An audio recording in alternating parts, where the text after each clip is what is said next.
Mheshimiwa Timida Fyandomo anauliza, je, vigezo gani vinatumika kupima ufanisi wa mageuzi ya mitaala baada ya kusisitiza elimu ya amali ili kupunguza pengo la elimu na soko la ajira kwa vijana? Swali hilo linaenda kupatiwa majibu na Mheshimiwa Naibu Waziri Wan Ameir.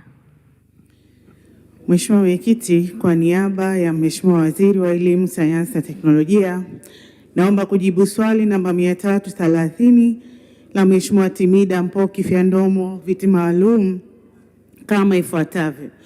Mheshimiwa Mwenyekiti, serikali hupima ufanisi wa mitaala ili kubaini kama unakidhi mahitaji ya soko la ajira, malengo ya ujifunzaji yanafikiwa na changamoto zilizopo katika utekelezaji wake. Tathmini za sasa zinaonyesha kuwa shule zinazotekeleza mkondo wa amali zinatoa ujuzi unaohitajika katika soko la ajira kutokana na ulinganifu wa maudhui ya mitaala na mahitaji halisi ya ajira. Mheshimiwa Mwenyekiti, matokeo ya upimaji endelevu wa kitaifa hususan mitihani ya kidato cha pili mwaka 2025 yameonyesha wanafunzi wamefikia malengo yaliyokusudiwa ya ufundishaji na ujifunzaji. Aidha, kuongezeka kwa hamasa ya wanafunzi kujiunga na mkondo wa amali pia kunaashiria kuimarika kwa imani ya jamii katika mfumo huo, ambapo shule zinazotekeleza mkondo huo zimeongezeka kutoka shule 35 mwaka 2024 hadi shule 119 mwaka 2026.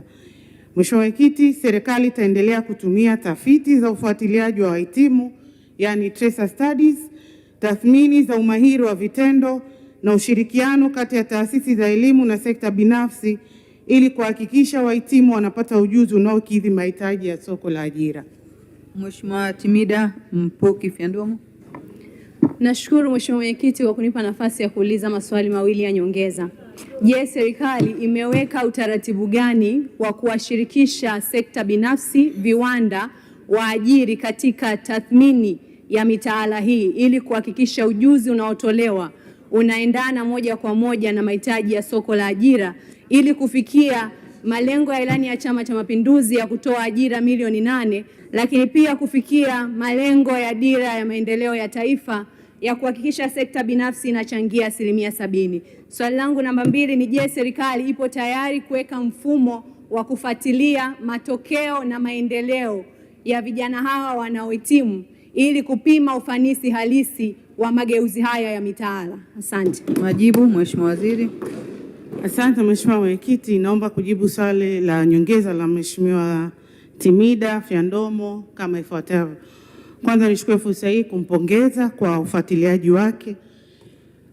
Najua anawakilisha vijana, kwa hiyo ndio maana anawasemea vijana kuona kwamba mafunzo wanayopata yanakidhi soko la ajira.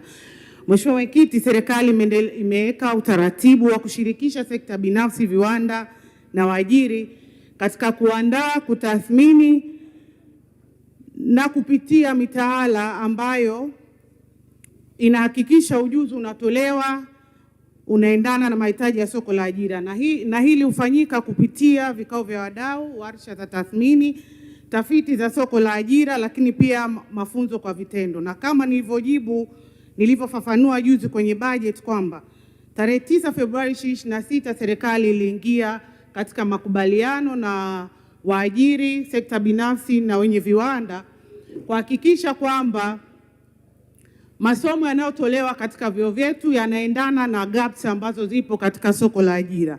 Kwa hiyo serikali imekuwa ikifanya hivi, na hivi sasa waajiri, sekta binafsi na viwanda wanazungumza lugha moja na vyuo ambavyo vinatoa mafunzo kwa vijana wetu. Lakini la pili, kama nilivyojibu katika swali langu la msingi kwamba serikali itaendelea kutumia tafiti za ufuatiliaji wa wahitimu, yani tracer studies, tathmini za umahiri wa vitendo na ushirikiano kati ya taasisi na sekta binafsi ili kuhakikisha wahitimu wanapata ujuzi unaokidhi mahitaji ya soko la ajira.